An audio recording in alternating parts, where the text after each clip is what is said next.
tal, com esteu? Espero que estigueu bé. Al vídeo anterior no vàrem arribar a fer cap exemple d'una situació que ara ja tinc aquí preparada. L'he escrita en color vermell i és què fer quan tenim una potència amb un exponent negatiu. Tothom entenem el que és un exponent positiu. Un exponent positiu, vaig a separar una mica, 5 elevat a 3, sabem el que és. Això és 5 per 5 i per 5. 5 multiplicat per ell mateix 3 vegades. El que no sabem d'entrada és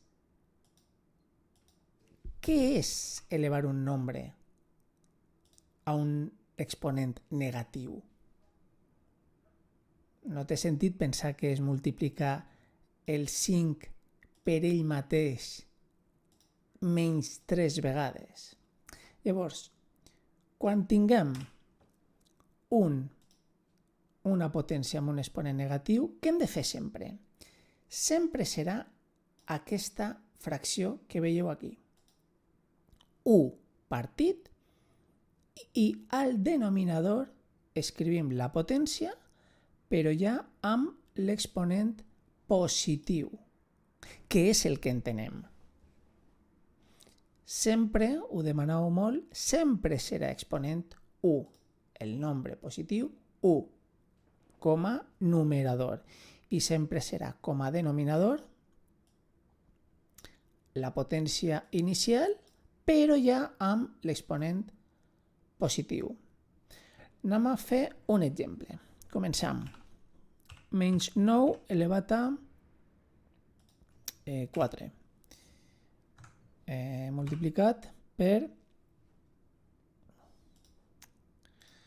Introduïm... menys 9 elevat a menys 6. D'acord. Perdó. Quina propietat hem d'aplicar aquí? Bueno, les he deixat escrites a dalt en aquest vídeo amb una lletra una mica més petita, però és interessant recordar-les sempre. Estan parlant de les 3 propietats de potències més bàsiques que hi ha, les més bàsiques.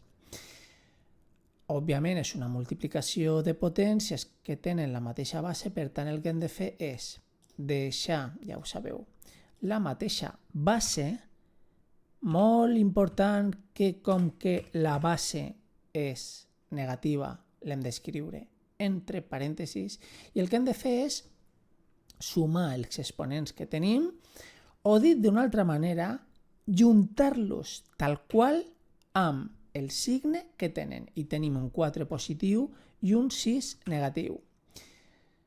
Això queda la potència menys 9 elevat a menys 2. Ok, doncs mireu, aquí tenim la situació on ens ha quedat com a resultat una potència però amb un exponent negatiu. Això no ho podem deixar d'aquesta manera. Per tant, segons el que tenim aquí escrit en color vermell, que és el que hem de fer sempre, què quedarà això? Doncs quedarà la fracció 1 partit i com a denominador la potència nostra inicial, però amb l'exponent positiu. I tenim la sort de que aquesta potència ja amb exponent positiu és molt fàcil perquè menys 9 elevat al quadrat, 9 per 9, 81, menys per menys és més, per tant queda un simple 81. Per tant, fixeu-vos com algo tan estrany, si voleu, com aquesta multiplicació de potències, queda la simple fracció 1 partit 81. Molt bé, doncs moltes gràcies i fins una altra.